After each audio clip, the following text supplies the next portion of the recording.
We know that vegetarians tend to be slimmer, but there's this perception that veg diets may be somehow deficient in nutrients. So how's this for a simple study? Let's just analyze the diets of 13,000 people and compare the nutrient intake of those eating meat to those eating meat-free diets. They found that those eating vegetarian were getting higher intakes of nearly every nutrient: more fiber, more vitamin A, more vitamin C, more vitamin E, more of the B vitamins, thiamine, riboflavin, folate, more calcium, magnesium, iron, potassium, while at the same time eating less of the harmful stuff like saturated fat and cholesterol. And yes, they got enough protein. And some of those nutrients, look, are the ones Americans really struggle to get enough of: fiber, vitamins A, C, and E, calcium, magnesium, potassium. And those eating vegetarian got more of all of them. Even so, though, just because they did better than the standard American diet isn't saying much. They still didn't get as much as they should have.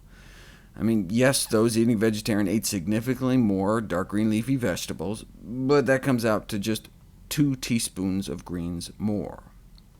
In terms of weight management, the vegetarians were consuming on average 363 fewer calories every day.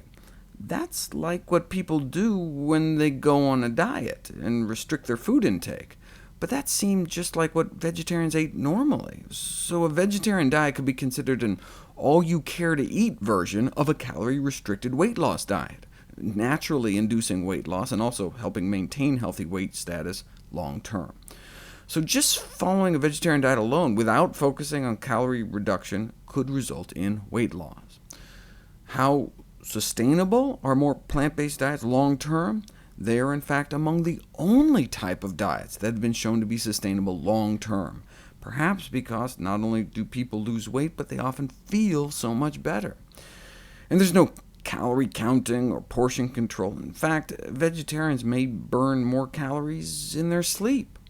Those eating more plant-based diets appear to have a 11% higher resting metabolic rate.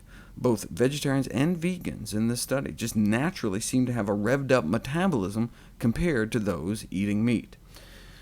Having said that, the vegetarian diet pattern in this study included eating eggs and dairy, so while they were significantly slimmer than those eating meat, they were still, on average, overweight.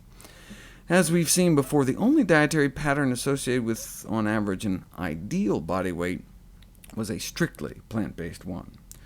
Still, this study does help dispel the myth that meat-free diets are somehow nutrient deficient. In fact, in response, the editor-in-chief of the Journal of the American Dietetic Association asked, what could be more nutrient-dense than a vegetarian diet?